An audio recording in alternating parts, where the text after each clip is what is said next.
Bienvenue à tous. Et puis, n'hésitez pas, oui, à laisser vos commentaires.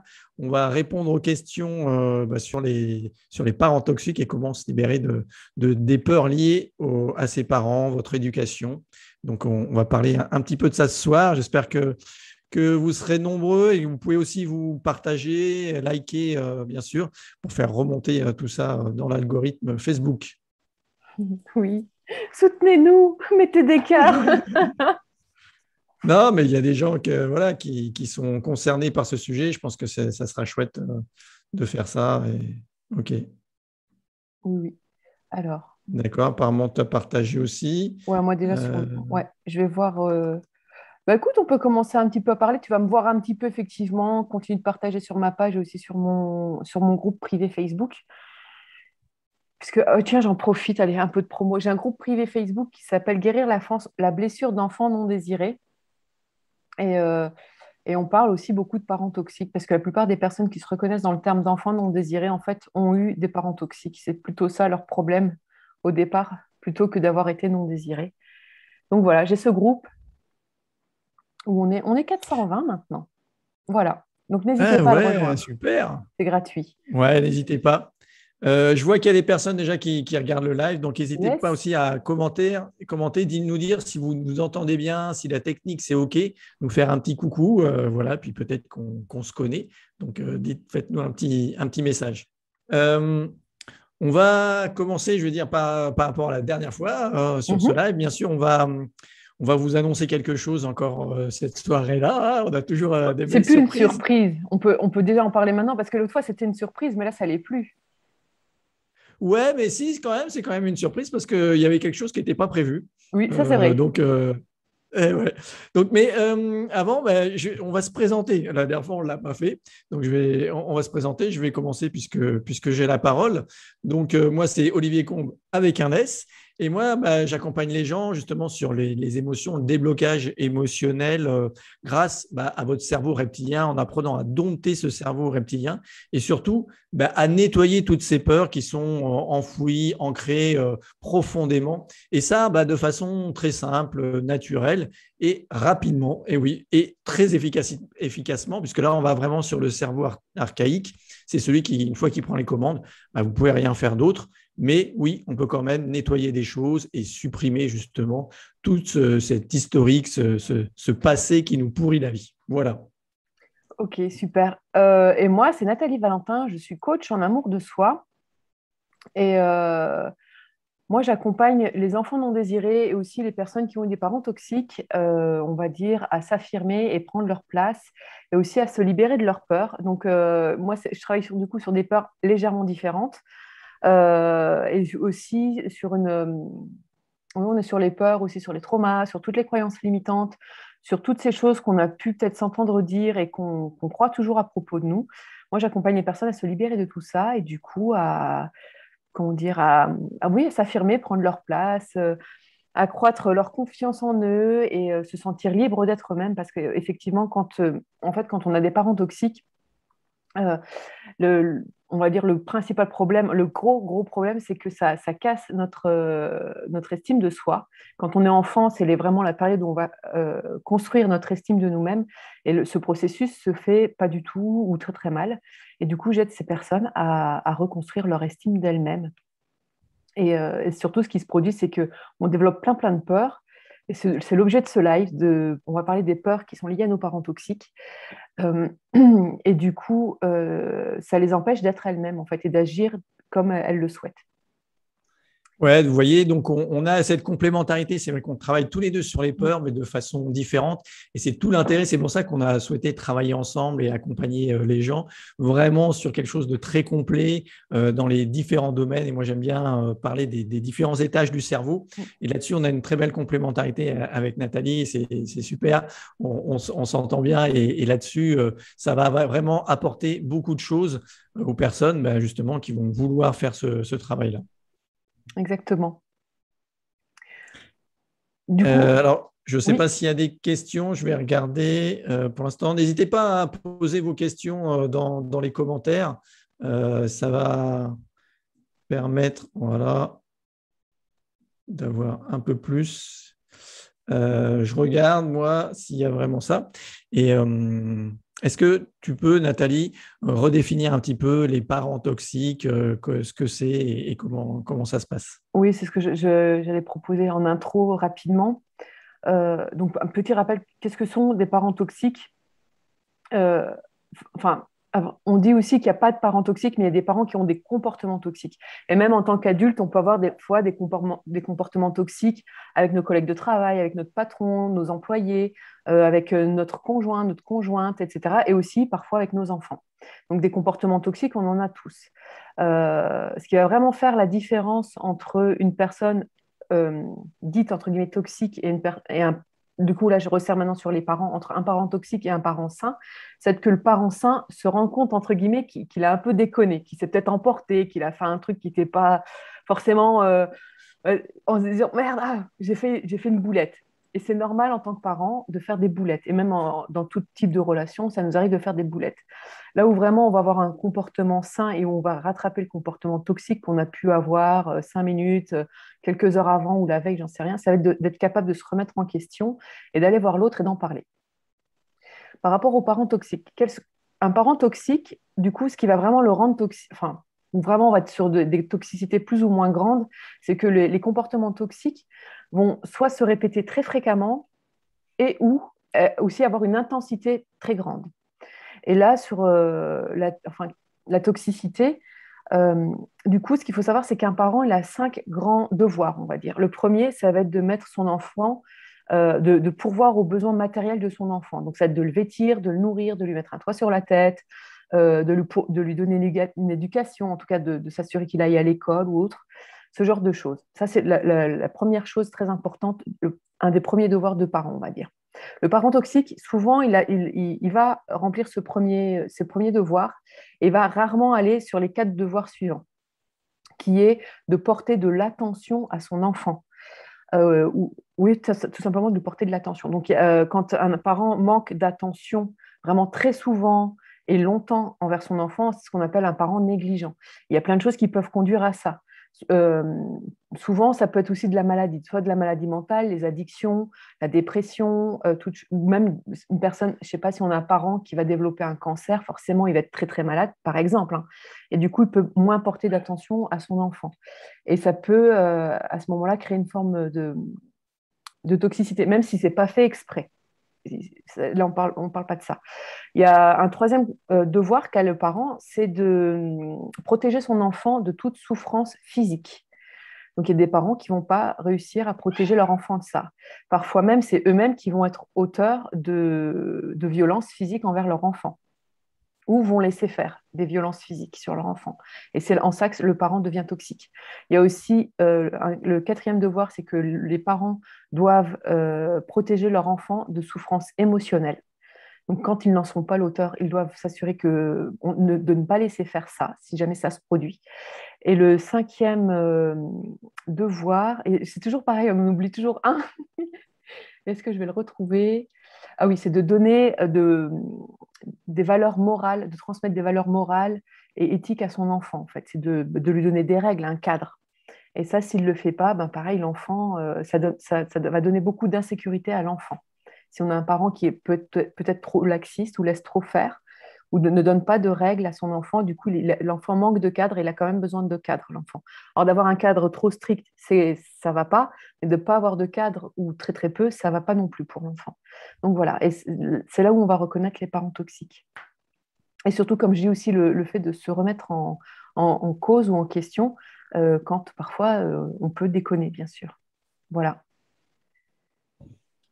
Ok, merci. Alors, il y a Myriam qui nous a rejoint. Bonsoir, Myriam. Bonsoir. Et si tu as des questions, ben, vas-y, n'hésite pas. J'espère que les explications de Nathalie sur les parents toxiques ben, vous a aidé et vous a permis de mieux comprendre un petit peu ça. Là, on va parler aussi des peurs et de comment ça joue en fait dans la vie des gens. Et on en parlait avec Nathalie. Souvent, les gens qui ont subi des parents toxiques n'osent pas forcément être pleinement eux-mêmes, pleinement s'exprimer. et bien sûr, par conséquence, pas pleinement s'aimer. Mais j'aimerais venir sur le truc où les gens pensent que c'est leur caractère, qu'ils sont comme ça. Ça, c'est un truc que je vois souvent et les gens disent, bah oui, je suis comme ça, c'est ma façon d'être parce que j'ai eu cette éducation. Ok, ça, ce sont juste des étiquettes que vous vous mettez et des croyances que vous avez. Mais ça peut se changer et on n'est pas comme ça. Moi, je me pensais colérique, timide. Voilà, j'avais ces étiquettes-là. Aujourd'hui, je les ai décollées. C'est fini tout ça. Et c'est justement apprendre à décoller ces étiquettes, à faire en sorte de ne plus être coincé là-dessus. Et ça, eh ben nous, comme on l'a dit, avec notre complémentarité, on va aller jouer sur les différents niveaux pour régler ça et pour vous débarrasser complètement de ces étiquettes. Oui, exactement. C'est vrai que c'est intéressant ce point que tu soulèves de penser qu'on est comme ça. Et ça me rappelle un truc que je ne sais plus si je l'ai appris il n'y a pas longtemps ou si je l'ai réentendu il n'y a pas longtemps, c'est les 4 niveaux de conscience. Mais ce qui est intéressant, c'est les 2 premiers niveaux de conscience. Et le premier, c'est ce qu'on peut appeler le niveau, entre guillemets, déconnecté, ou c'est un niveau en fait où on est entre guillemets victime. Mais effectivement, quand on a été victime de parents toxiques, et surtout quand on est enfant, on croit tout ce que nous disent nos parents, et même les adultes de façon générale. Et quand on nous dit peut-être qu'on est timide, colérique, moi on me disait que j'étais capricieuse, on peut nous dire plein de choses, ou t'es pas intelligente, enfin je sais pas ce qu'on peut dire. Il y a beaucoup. Introverti aussi. Ouais. Ouais. Et puis, alors des fois il y a des choses, on se rend pas. De dire à un enfant qu'il est timide, on ne se dit pas que c'est forcément le critiquer ou être méchant, c'est se dire, les parents eux-mêmes pensent vraiment, ah mais il est timide, c'est comme ça, genre c'est la fatalité. Ah bah lui, limite, il est né comme ça, quoi.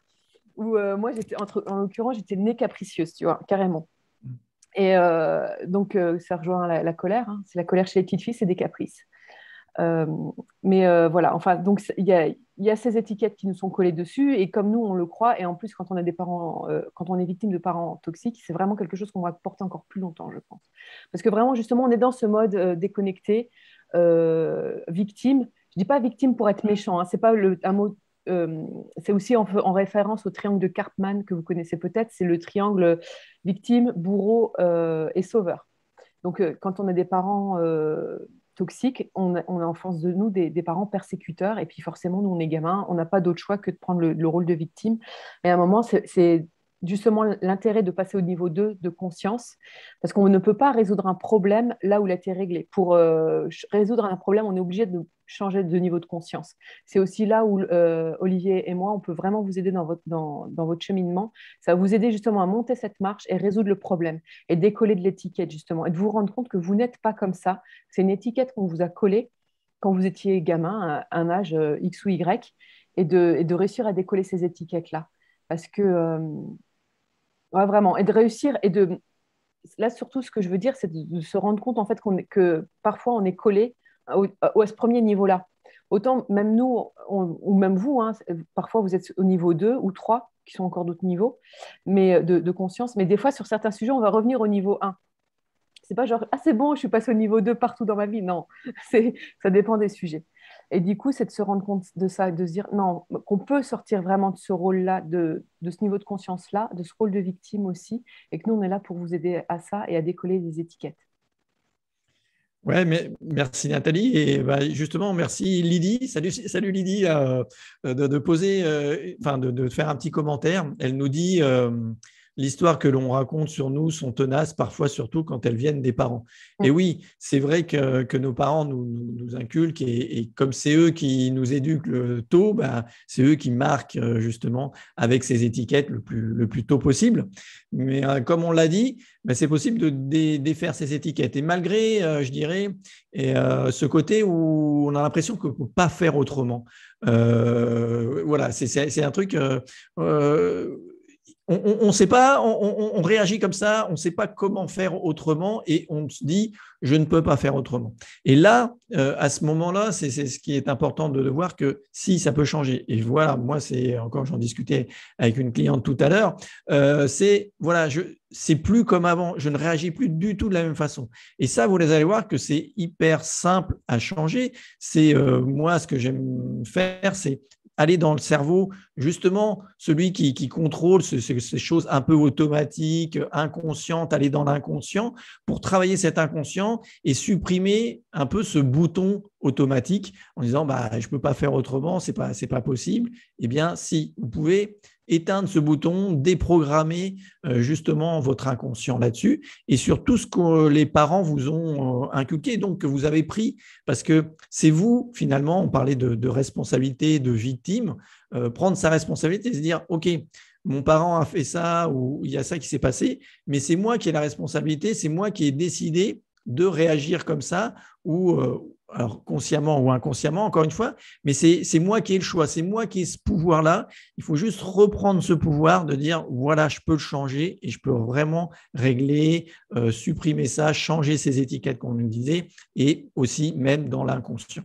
Ce qui est intéressant aussi par rapport aux peurs, c'est de se rappeler, je crois que c'est un discours qu'on entend assez peu, mais de se rappeler que nos peurs sont des systèmes de protection qu'on met en place, et le plus souvent dans l'enfance. Et ça peut commencer très très tôt, vraiment très très jeune. Qu'est-ce qui se passe en fait? C'est très très simple. Il se passe un truc très désagréable, mais vraiment très désagréable. Alors parfois ça peut aller, on ressent une souffrance, que ce soit physique, émotionnelle ou psychologique. Et du coup, le mécanisme qu'on va mettre en place, alors quand on est enfant, on a des moyens limités d'enfant, des moyens d'action qui sont limités, on a une conscience du monde aussi qui est limitée.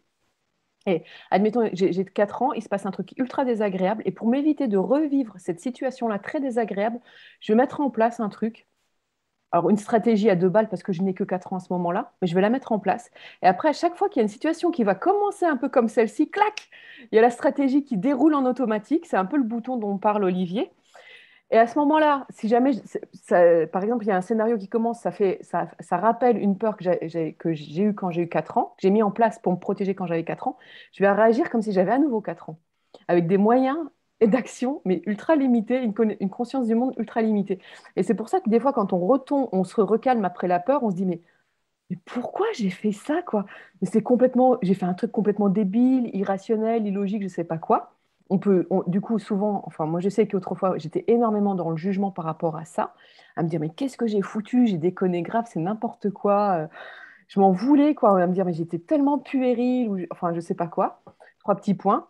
Et en fait, il faut bien comprendre que c'est juste un mécanisme de protection. Et le plus souvent, ce mécanisme-là, il est très vite parti dans l'inconscient. On a oublié le pourquoi du comment on s'est créé ce mécanisme-là, mais pourtant, on se l'est créé.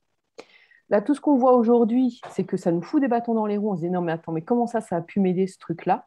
Mais bien sûr que ça nous a aidés. Ça me rappelle cet après-midi, j'ai travaillé avec une collègue il y avait une notion de faute, en fait. Dans sa famille, c'était dès qu'il y avait un truc, c'est à qui la faute?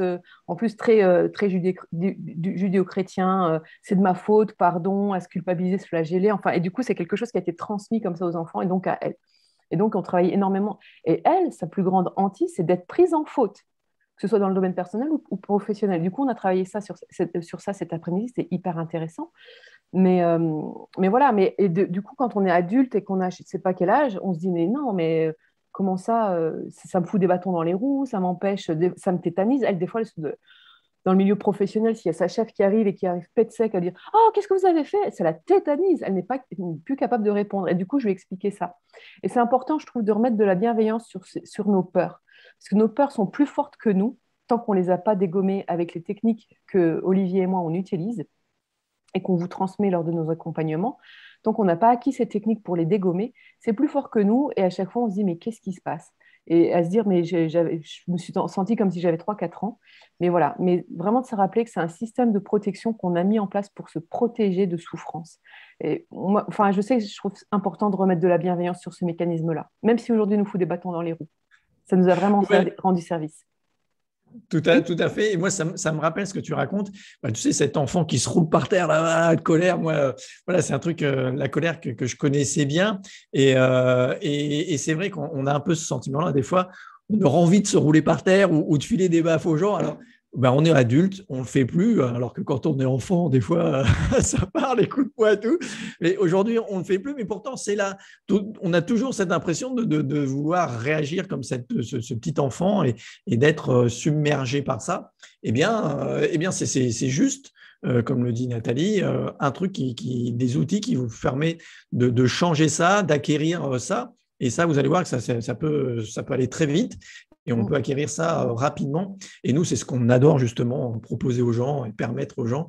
Pourquoi? Parce qu'il y a aussi une question tous les deux d'autonomie des gens. C'est de reprendre ton pouvoir, de revenir souverain de ta vie et que les autres ne te contrôlent plus à ce niveau-là, que ce soit tes parents ou d'autres relations, ton conjoint. Tu as l'impression d'être un peu dominé ou parfois quand tes parents te font une réflexion, de redevenir ce petit enfant, soit qui a envie de se cacher, qui a envie de se recroqueviller, d'aller se mettre dans un trou de souris, soit de mettre des baffes et des coups de poing. Eh bien, tout ça, c'est juste ce que moi j'appelle des hyper-réactivités émotionnelles. Mais ça, on va apprendre justement à régler tout ça, à libérer tout ça de façon définitive et de façon rapide. Exactement. J'aime beaucoup ce que tu racontais, que toi, tu te mettais en colère. Parce qu'il y a quelques jours, je regardais une vidéo et la personne expliquait, en fait, il n'y a pas longtemps, ils ont fait une étude sociologique. Ils ont pris un bébé de 9 mois, ils lui ont donné une boîte. Et à un moment, il ouvre la boîte et là, tu as comme un clown à ressort qui jaillit. Et le bébé pleure. Il a que 9 mois. Et ils montrent cette vidéo-là à deux groupes de personnes. Et à un groupe, ils disent que c'est une fille. À l'autre groupe, ils disent que c'est un garçon. Et après, ils posent des questions aux deux groupes. Et le groupe à qui on a dit que c'était un garçon, on leur demande, à votre avis, quelle est l'émotion du bébé? Et là, le groupe qui pense que c'est un garçon pense que c'est de la colère. Et le groupe qui pense que c'est une fille pense que c'est de la peur. Et ça m'amuse en fait je ne sais pas si toi tu as vu, Olivier, je ne sais pas si c'est le cas, mais c'est ma question pour toi. Toi, le fait que tu te mettais en colère, parce qu'il y a des émotions, entre guillemets, qui sont interdites. Et aux garçons, on leur interdit d'avoir peur. Et on les encourage, par contre, à entrer en colère. Il y a ce qu'on appelle l'émotion raquette, de remplacer une émotion par une autre. C'était ça, toi, ta colère?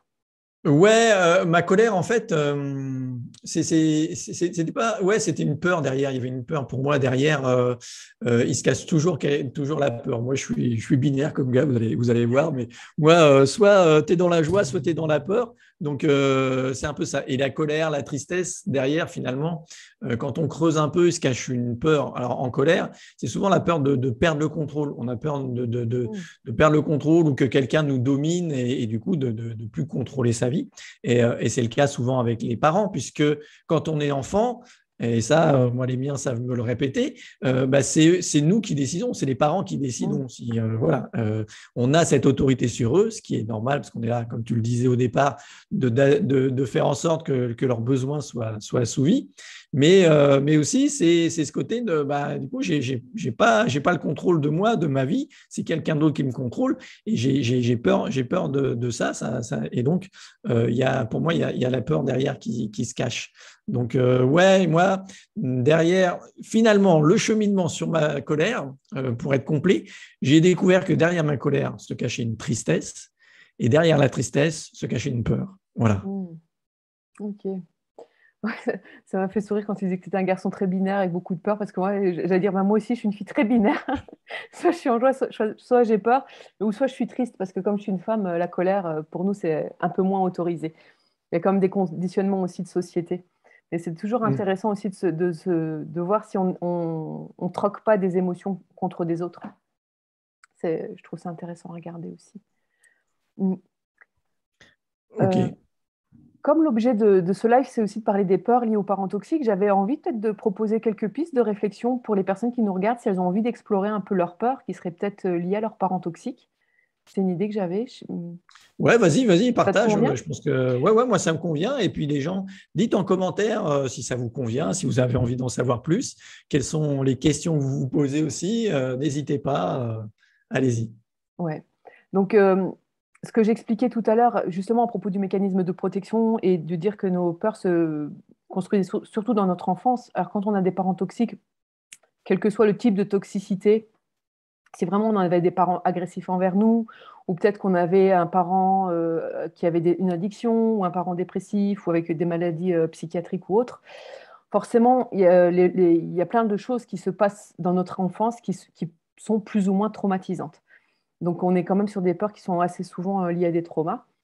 Enfin, voilà. Et ce qu'on va retrouver assez souvent chez les personnes qui ont eu des parents toxiques, si jamais elles ont eu des parents qui étaient agressifs envers elles, elles vont avoir peur de la colère des autres. C'est des personnes vraiment qui, quand il y a quelqu'un qui se met en colère, même à l'âge adulte, hein, moi j'ai vu des hommes pourtant grands, sportifs, etc. Enfin, Franchement, physiquement, ils en imposaient. Quand quelqu'un est en colère, ils me disaient, ma femme, quand elle est en colère, bah, il se retrouvait tout petit, en fait. Mais effectivement, parce que ça le ramenait à quand il avait peut-être 4, 5 ans, j'en sais rien. Et que lui, en l'occurrence, c'était son père qui piquait des colères terribles et qui lui balançait des objets. En fait, il avait un truc sous la main, il lui balançait et me racontait. Enfin, voilà. Donc, du coup, si jamais vous observez que vous avez peur de la colère des autres, vous pouvez vous demander qui était en colère quand j'étais petit ou petite. C'est toujours intéressant de se demander à quoi ça me renvoie quand j'étais petit ou petite. C'est vrai que moi, c'est souvent une question que je pose, ou quand on me dit, parce que moi, mes clients me disent souvent, ah, j'ai peur de dire ce que je pense ou ce que je ressens. Alors, des fois, c'est dans certains types de relations, des fois, c'est même un peu avec tout le monde. Et quand je leur dis, mais qu'est-ce qui te retient? Fait, ah, ben, j'ai peur de la réaction de l'autre. Puis après, je gratte un peu, et dans les réactions qu'ils craignent, ça peut être alors la colère, aussi, ou qu'on me fasse des reproches, parce qu'ils ont entendu beaucoup de reproches quand ils étaient enfants. Oui. Ouais, moi, ce que tu me dis, ça me rappelle quelque chose que j'ai vécu, c'est cette peur du conflit, en fait. Finalement, mes parents, le divorce, tout ça, c'est vrai qu'il y a des conflits, hein, et ça me renvoyait à ça. Moi, j'ai longtemps eu peur du conflit dans mes relations, dans ma relation amoureuse. Je faisais en sorte de plaire à l'autre, de faire les choses un petit peu pour l'autre, parce que j'avais peur finalement du conflit et que ça, oui, ça me renvoyait à quelque chose inconsciemment, mais qui était très difficile d'être dans le conflit et de pouvoir dire, bah non, là, non, je ne suis pas d'accord. Euh, alors après, aujourd'hui, le conflit, c'est plutôt une affirmation, poser ses limites et s'affirmer sans forcément aller dans le conflit, parce que cette colère aujourd'hui, voilà, c'est réglé pour moi et je suis plus dans porter cette colère sur l'autre, qu'elle soit voilà, physique, verbale ou quoi que ce soit, mais ne plus la porter, mais poser quand même mes limites, être ferme, être clair sur quand je dis non, c'est non. Voilà ça. Et même si ça rend l'autre malheureux ou si ça le contrarie, eh ben, c'est son problème à lui, c'est pas le mien, puisque moi, je suis clair avec moi-même. Exactement. Une autre peur que je vois souvent, c'est un peu, il se passe quelque chose, peu importe ce qui se passe dans la vie. Je suis toujours à me dire, mais j'aurais dû faire quelque chose pour aider, de se sentir un peu coupable. En fait, c'est même plus vraiment une peur. Là, on va d'abord, la première émotion, ça va être de la culpabilité. De se sentir coupable de ne pas avoir agi, de ne pas avoir ceci, de se sentir responsable d'une chose dont on n'est pas responsable. Et ça va arriver plus aux personnes qui ont peut-être eu des parents qui étaient malades ou qui avaient des addictions, qui avaient des soucis comme ça. C'est des personnes qui ont dû être le parent de leurs parents, mais très jeunes, prendre soin de leurs parents. Beaucoup, enfin, c'est pas le rôle d'un enfant, quel que soit son âge, de prendre, surtout quand on est enfant, en fait, vraiment dans l'enfance, de prendre soin de son parent quel que soit le problème de santé ou psychiatrique ou autre ou psychologique qu'il y ait, c'est pas son rôle.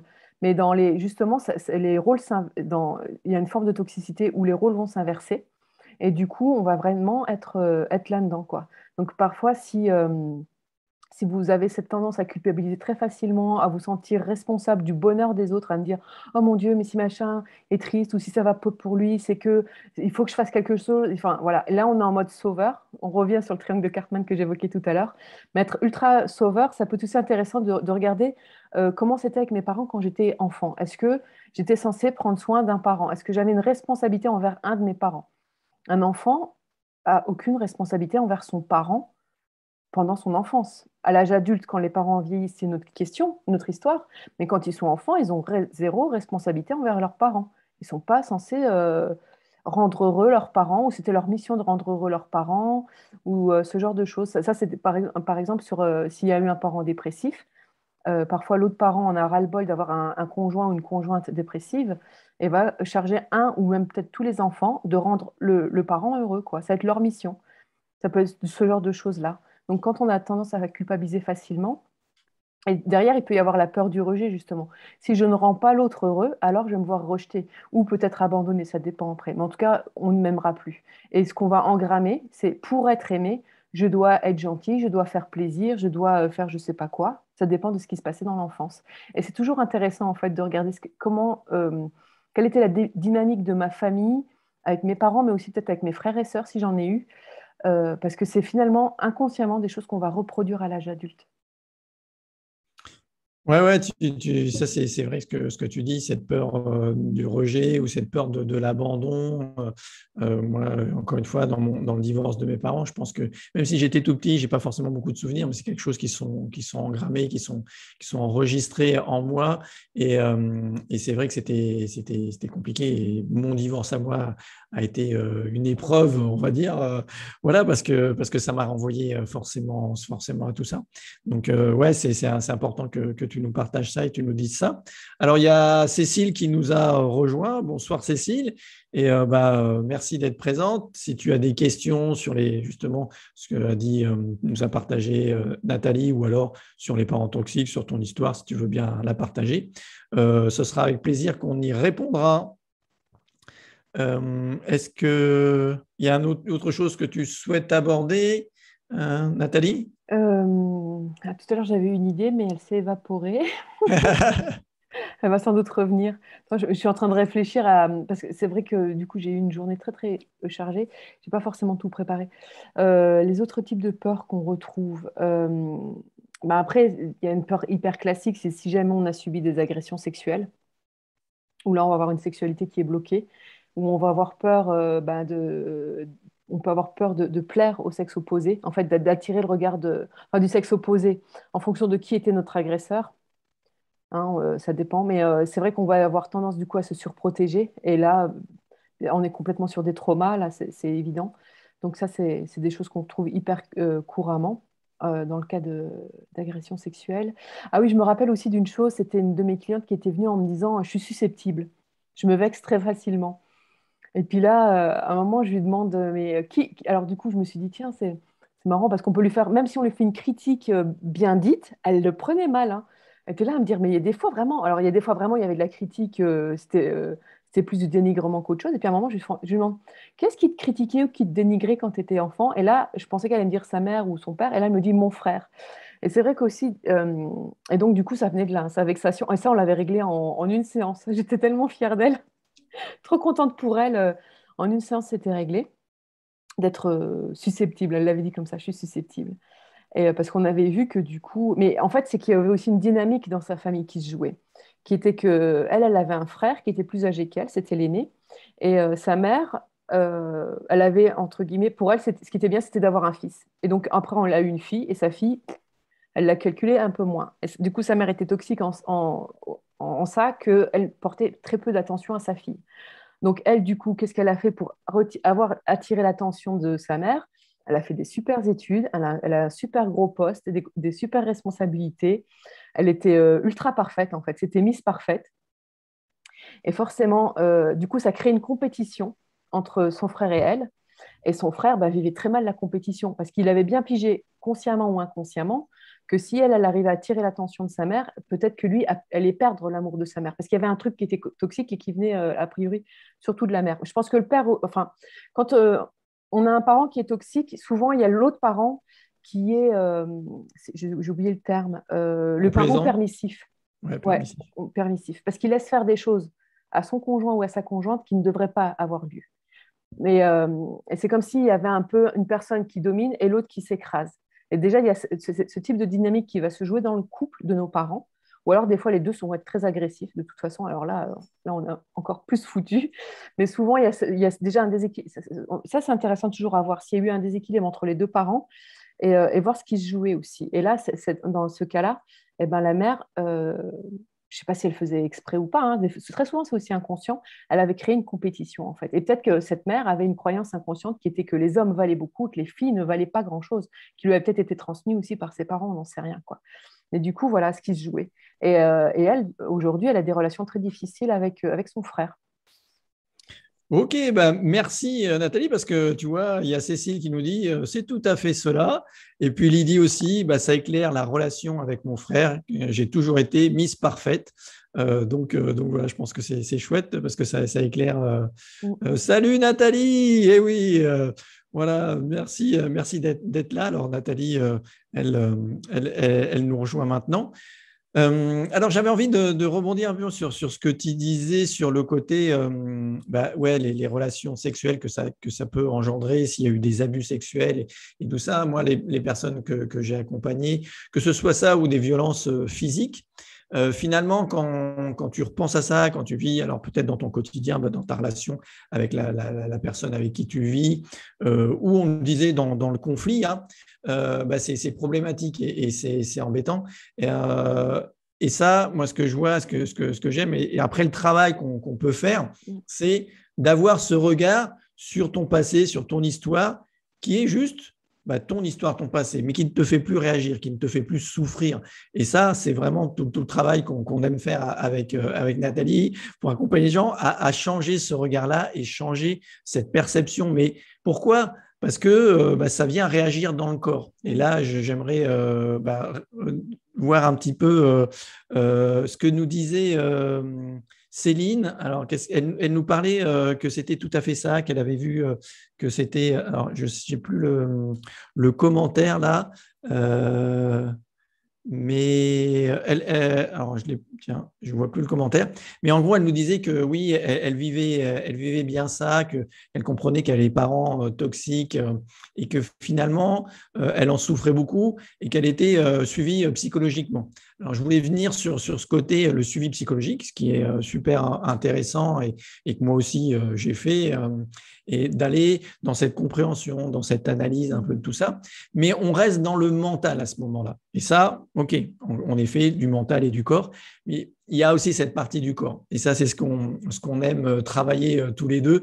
C'est OK, il y a la compréhension, il y a ton histoire, il y a un petit peu ce mental que tu as, ce conscient, et aussi le corps. Et comment ça s'est marqué dans ton corps, parce que finalement, ça marque, ça réagit dans le corps, et aussi travailler ça. Parce que finalement, si on reste que sur le mental, on est un peu coupé, on ne fait pas le travail jusqu'au bout. Et moi, j'ai plein de personnes, OK, j'ai travaillé, j'ai fait ça, j'ai analysé tout ça, mais dans le corps, ça réagit encore. Je souffre, je pleure dès qu'on fait une réflexion ou quoi que ce soit de ça. Et donc, ça, c'est hyper important de vraiment prendre conscience qu'il faut travailler sur les différents niveaux. OK ? Je reprends les commentaires si tu veux bien. Lydie qui nous dit: moi aussi, relation très chaotique avec mon frère et au décès de mes parents, ça s'est amplifié. Bah oui, forcément, ça joue sur la gestion de notre héritage, elle dit. Voilà. Donc, elle met un gros pouce en l'air, super. C'est que ce que tu as expliqué, Nathalie, lui a bien parlé.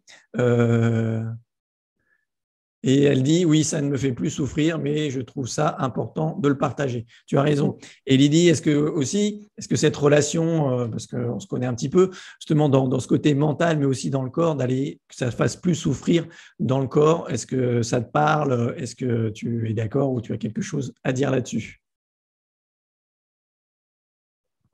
Voilà. On va attendre qu'elle réponde, mais oui. Ouais. Du coup, pour meubler un petit peu en attendant que Lydie réponde, c'est vrai que le travail en psychologie est intéressant, de travailler sur le passé, de le comprendre, etc. Mais c'est vrai que ça suffit pas, comme tu dis, ça reste mental. C'est genre, ah, j'ai super, j'ai tout compris dans mon passé, mais c'est vrai qu'on le règle pas, en fait, le passé. Ce qui est intéressant avec le corps aussi, c'est qu'on va aller contacter des choses qui sont inconscientes et qu'en psychologie, on n'attrape que ce qui est conscient, dans le champ de conscience ou éventuellement dans le préconscient. Mais aller choper des choses dans l'inconscient, enfin, il ne me semble pas que ce soit possible avec de la psychologie ou de la psychanalyse ou psychothérapie, ce genre de choses, c'est pas possible, quoi. Alors qu'en passant par le corps, ce qui est intéressant, c'est que justement, on va pouvoir aller choper des choses inconscientes. Alors ça fait bizarre, hein, parce que l'ego adore tout expliquer par A plus B. Et là, il se passe des trucs, il pige rien, quoi. C'est le mental. Il y a un moment, tu fais, mais non, c'est pas ton job de gérer ça, donc c'est normal. Mais l'ego, après, il a un côté. Après, bon, l'ego va refaire une explication, et tant mieux, quoi. Enfin, mais il n'y a vraiment pas besoin de l'avoir, cette explication, et de savoir tout ce qui se passe dans l'inconscient. C'est ça que j'aime beaucoup avec les techniques qu'on utilise, quoi. C'est qu'à un moment, on va vraiment aller choper des choses qui se jouent dans le corps, à un niveau inconscient, et aussi même à un niveau énergétique. Ouais. Parce que tout ça, en fait, le travail qu'on fait sur ces... Là, on parle beaucoup de peur, mais il peut y avoir d'autres émotions parfois, hein, qui interviennent dans le processus, et c'est OK, hein. Mais c'est que les émotions, quand on les refoule, quand elles ne peuvent pas être accueillies au moment où on les vit, on va les refouler et vraiment, ça va être des charges énergétiques qu'on va porter dans notre corps. C'est ce que disait Olivier tout à l'heure, c'est que ça reste dans le corps. Et l'idée, c'est vraiment de sortir ça de notre corps, quoi. C'est ça aussi. Moi, ce que j'entends beaucoup, c'est je me sens fatiguée. C'est d'avoir perdu cette joie de vivre. ça va au-delà de seulement je porte un masque pour plaire et pour être aimé, parce que j'ai peur qu'on me rejette, parce que j'ai vécu de toute façon dans mon enfance et dans mon passé tellement de choses qui m'ont prouvé qu'il fallait vraiment que je porte ce masque ou que je joue des rôles pour pas qu'on me rejette ou pour m'éviter des noises, hein. Parce que si je faisais pas ci ou ça, je m'en prenais une ou je sais pas quoi. Donc tout ça, c'est des conditionnements qu'on a. Et en fait, on va aller déconditionner, déconstruire tout ça. C'est vraiment ça l'idée. Et là, c'est vraiment le corps pour aller vraiment choper tout ça, mais vraiment à la racine, dans les racines de l'inconscient. Oui, Olivier? Ouais, alors je pense que ça parle à Cécile qui nous dit je m'isole je, je m'isole comme ils m'ont isolé et je ne souris quasiment jamais, comme si je ne devais pas exister. Voilà, on perd cette joie de vivre, comme elle le dit. Voilà, elle n'arrive pas à refaire sa vie. Et bon, elle parle de ses aïeux, de toute son histoire. Mais Cécile, ce qui est important de savoir, c'est que quelle que soit ton histoire, quel que soit même le transgénérationnel, tout ce qui s'est passé, effectivement, ça s'est marqué dans le corps. Mais ça, aujourd'hui, ton corps, il l'a toujours et il réagit avec ça, mais tu peux t'en libérer. Tu peux arriver à te libérer de ça. Et c'est justement ça qui est important. Et si tu ne le fais pas, voilà, encore Cécile nous dit, mais j'ai fait 2 cancers suite à cela. Voilà, on arrive à ces limites-là, à ces problématiques-là. Donc, toute l'importance de vraiment régler tout ça, d'aller chercher de ce côté dans le corps, dans l'énergétique. Et comme nous le dit aussi Lydie, c'est tout à fait ça. J'ai fait un travail de libération avec une psychologue et des séances de MDR, d'hypnose et de travail sur mes émotions, histoire que je me raconte à changer totalement après ce travail et que je ne vous connaissais pas encore. Oui, ben oui, Lydie, on ne se connaissait pas encore, mais tout ce travail, elle l'a commencé, c'est possible. Plein d'autres, oui, c'est ce qu'elle dit, Lydie aussi, c'est possible, Cécile, c'est possible de changer ça. Donc voilà, merci.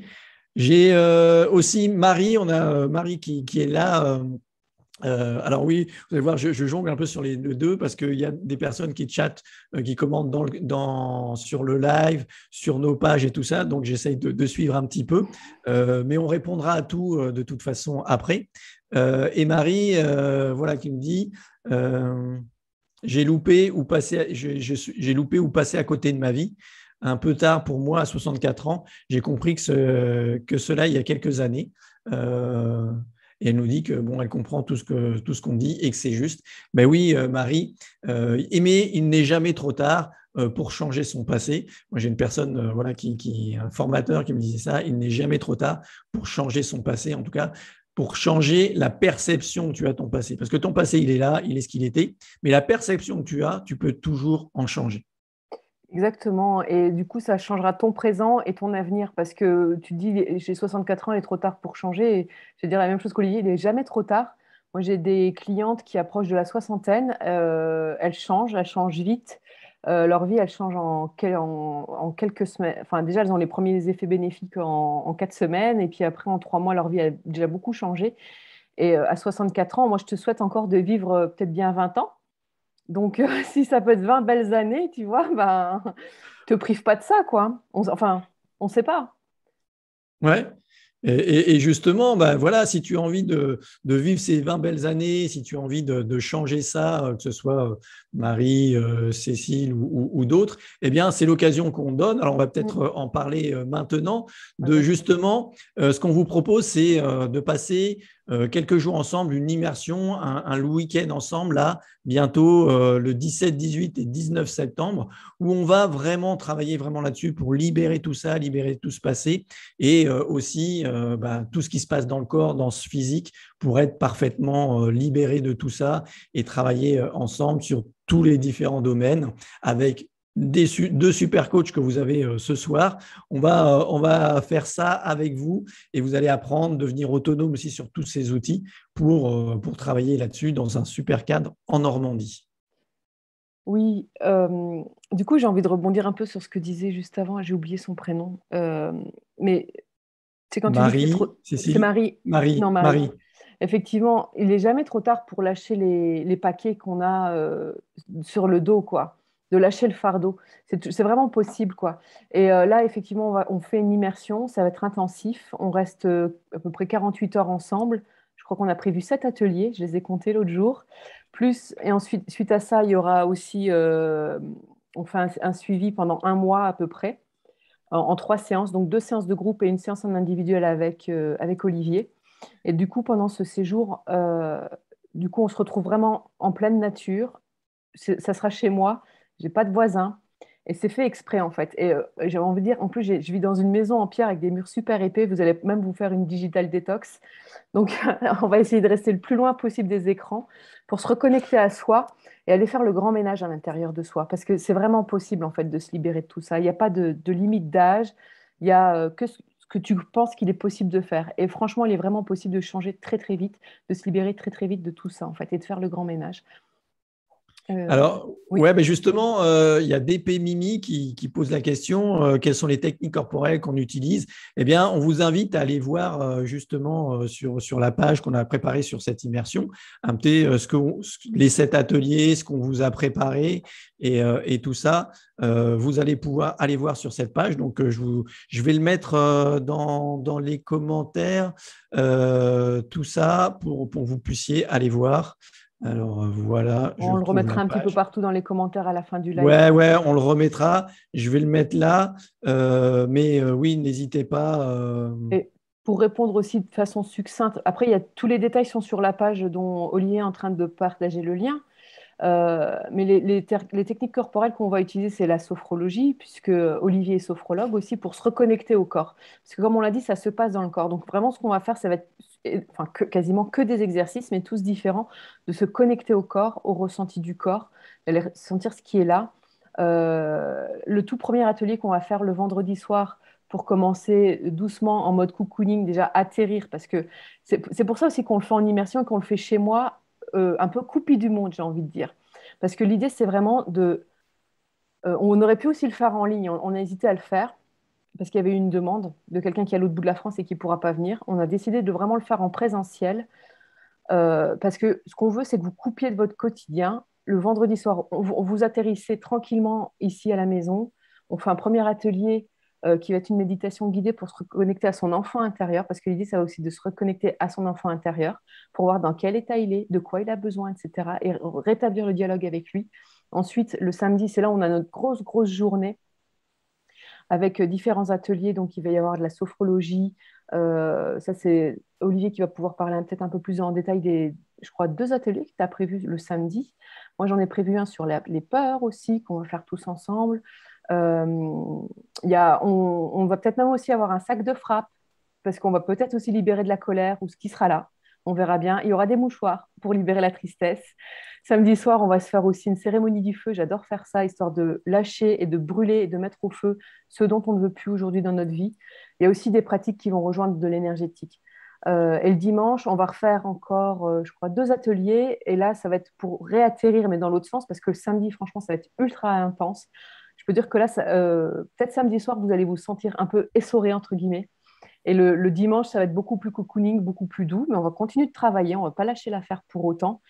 Et justement, c'est pour atterrir et pour pouvoir retourner dimanche après-midi dans la vie réelle, parce que le dimanche, on se quitte vers 16 heures. Après, ça dépendra de vos horaires, de si vous venez en voiture ou si vous avez des trains ou autres, mais de pouvoir voilà, mais effectivement, après, si vous pouvez vous prévoir un lundi cool, ce serait pas mal non plus, je pense, pour continuer de rattirer tranquillou. Puis après, de toute façon, on aura nos séances de suivi. Donc là, c'est vrai qu'on parle beaucoup de l'immersion, mais nous, enfin, on a eu à cœur d'avoir aussi ces séances de suivi parce que on fait tous des stages. Là, c'est super et tout, et après, on retourne à la maison, c'est le quotidien. Et c'est un peu comme tout ce qui s'est passé à Las Vegas reste à Las Vegas. Là, c'est pareil avec les stages. C'est tout ce qui s'est passé au stage. C'est resté au stage. Je suis revenue dans ma vie quotidienne et je retourne dans mon train-train habituel. Bon, sauf qu'il y aura eu quand même des libérations qui seront importantes, qui vont vraiment vous alléger, qui vont vous aider à retrouver votre énergie, votre joie de vivre et qui vont vous aider déjà à avancer sur ce chemin de vous sentir libre d'être qui vous êtes vraiment et d'agir comme ça. Mais on va pas mentir non plus, on va faire un gros ménage. Mais après, nous, comme on l'a dit, ce qu'on aime, c'est vous rendre autonome. Donc, il y a des techniques qu'on va vous donner. On va refaire des ateliers aussi en ligne. C'est pour ça qu'il y a 2 séances de groupe et une individuelle. C'est pour continuer à travailler encore ensemble, que vous soyez autonome à refaire les exercices seuls. Là, ce que vous allez faire pendant le week-end, c'est surtout expérimenter que ces techniques, elles sont faciles à faire, ultra efficaces et que vous vous sentez mais méga mieux juste après l'exercice, immédiatement après. Pas dans 3 semaines, pas dans 4 mois, pas dans 6 mois, dans 3 ans, c'est tout de suite. Et c'est ça, c'est vraiment l'intérêt de l'immersion ensemble, c'est d'expérimenter ça, de choisir aussi de prendre un temps pour soi. Et c'est pas forcément des temps longs à prendre. Et vous aurez aussi l'enregistrement de tous les exercices pour refaire tout seul, toute seule si vous voulez. Oui, Olivier. Ouais, ouais, ouais, non, c'est ça. On adore que les gens puissent après travailler tout seuls, qu'ils soient autonomes et qu'ils gagnent, parce que la liberté, pour moi, ça passe aussi par cette autonomie. Mm. Et bien sûr que oui, il y aura le suivi après pour vraiment vous puissiez acquérir les outils pleinement. Ça, c'est hyper important. Nous, on adore ça. Et puisque moi, ce que j'aime, c'est pas de suivre les gens pendant des années, hein, parce que moi j'ai fait ça et la psychothérapie, tout ça, c'est vrai, mais c'est pas du tout notre créneau à nous. On aime bien que ce soit hyper efficace, rapide et que les gens soient libérés tout de suite. Donc oui, cette immersion, elle vous permettra ça et ensuite le suivi pour vraiment pouvoir perfectionner, pour aller encore plus loin. Donc voilà. Je vais revenir sur ce que tu disais, ouais, les techniques de sophrologie, moi de nettoyage émotionnel, c'est vraiment mes deux piliers dans les outils qu'on va utiliser lors de l'immersion.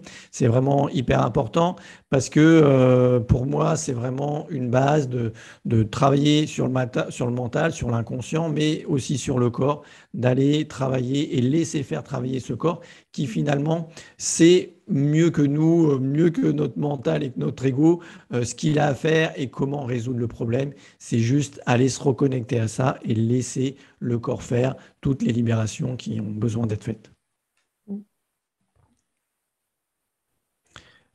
Salut Lydie qui dit quel fil. Merci pour la richesse de ce live et de cet espace de conscience et de partage. Bonne soirée à tous. Bonne soirée Lydie. Bise aussi.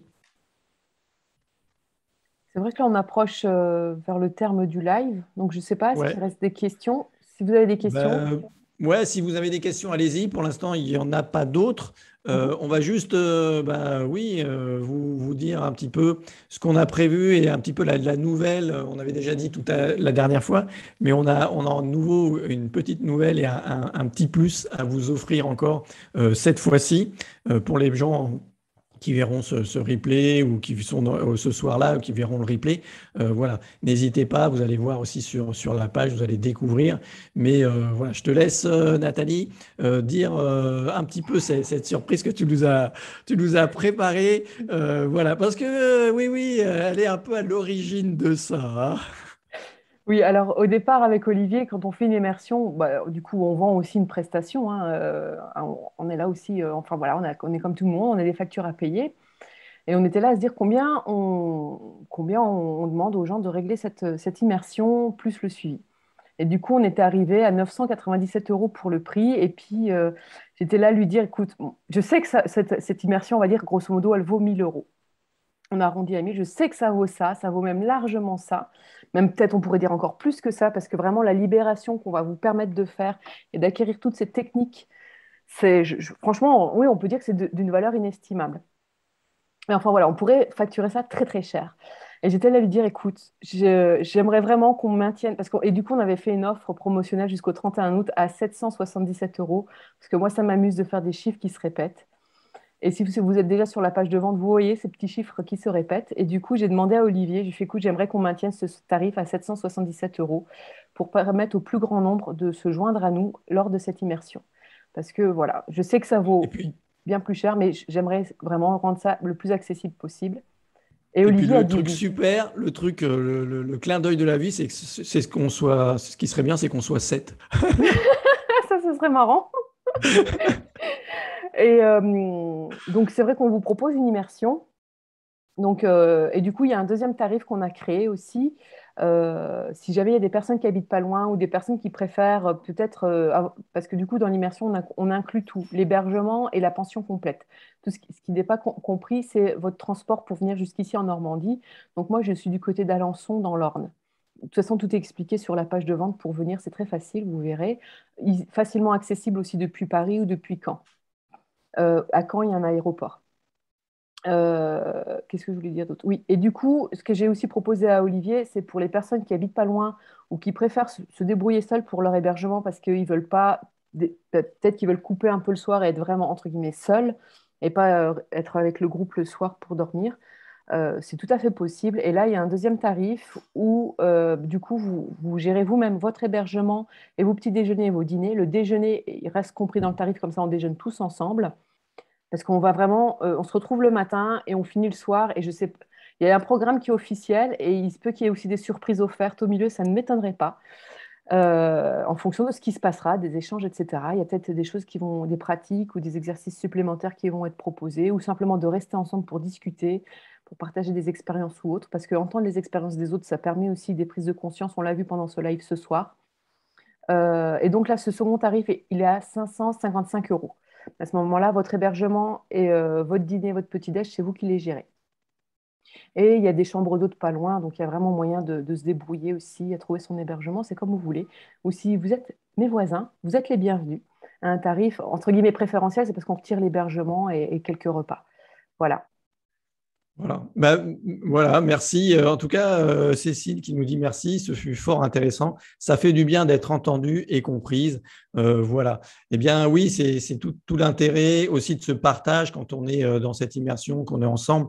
Et forcément, il y aura des trucs en plus, il y aura des temps voilà, qui ne sont pas prévus parce que c'est comme ça, parce que c'est la vie, parce que le groupe fait une émotion, une énergie différente. Et donc, ça nous propulse et ça fait avancer encore plus.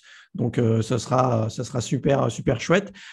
Alors, Nathalie nous dit, venez en Polynésie pour fêter le déconfinement. Ouais, date, un jour, je viendrai en Polynésie. Là, ça fait effectivement un petit peu loin. Voilà, on pour une prochaine fois, pourquoi pas, on y pense. Je ne sais pas si Nathalie t'évoquait pour aller en Polynésie. Pourquoi pas? Voilà. Après, je vais être honnête, à chaque fois que je prends l'avion, je culpabilise à cause de mon empreinte énergétique. Je me dis, oh non, mon empreinte, je suis en train de soigner mon empreinte. En plus, à Polynésie, tu peux y aller, c'est à l'autre bout du monde. Ah oui, c'est sûr que c'est difficile de faire plus loin, mais ouais. Ouais, mais effectivement, c'est un de mes rêves d'y aller, hein, d'aller à l'autre bout, vraiment à l'autre bout du monde, c'est un de mes rêves, hein. Donc, ouais, je rêverais d'aller là-bas. Je vais voir si j'arrive à sauter le pas. Ok, y a Myriam qui nous dit qu'elle doit nous quitter. Merci pour toutes ces explications très parlantes. Bon ben voilà, super. Avec Merci, plaisir. merci à vous. Merci d'avoir partagé tout ça. Et puis ben, on se retrouve bientôt là le 17, 18 et 19 septembre pour cette superbe immersion. On vous laisse aller voir la page, vous inscrire. Voilà, il reste encore quelques places, donc allez-y. Et puis euh, Nathalie qui nous dit oui, avec un RT, tu effaceras ton empreinte écologique. Ouais. En tout cas, la culpabilité de ça. Oui, Donc voilà, super. Merci merci à à toutes. tous. Merci Nathalie. Et puis, ben, on répond à vos questions. Vous pouvez bien sûr nous envoyer des messages en privé si vous voulez discuter d'un sujet plus particulier, plus intime aussi. Donc, n'hésitez pas. Et puis, partagez ça. On va mettre ça en replay. On va le mettre sur nos différentes pages sur Facebook pour que vous puissiez aussi le partager si vous connaissez des gens qui ont des parents toxiques, qui ont envie de s'en sortir, qui ont envie de se Oui. libérer de leur passé, de ces peurs liées à tout ça. Super, merci à tous. Merci Olivier. Allez, ciao! Ciao, ciao.